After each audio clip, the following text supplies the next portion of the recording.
إن الذين كفروا سواء عليهم أأنذرتهم أم لم تنذرهم لا يؤمنون ختم الله على قلوبهم وعلى سمعهم وعلى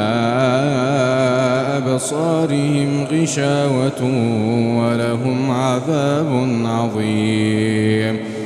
ومن الناس من يقول آمنا بالله وباليوم الآخر وما هم بمؤمنين يخادعون الله والذين آمنوا وما يخدعون إلا أنفسهم وما يشعرون في قلوبهم مرض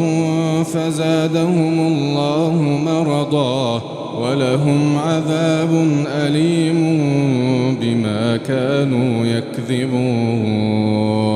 وإذا قيل لهم لا تفسدوا في الأرض قالوا إنما نحن مصلحون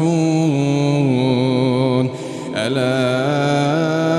إنهم هم المفسدون ولكن لا يشعرون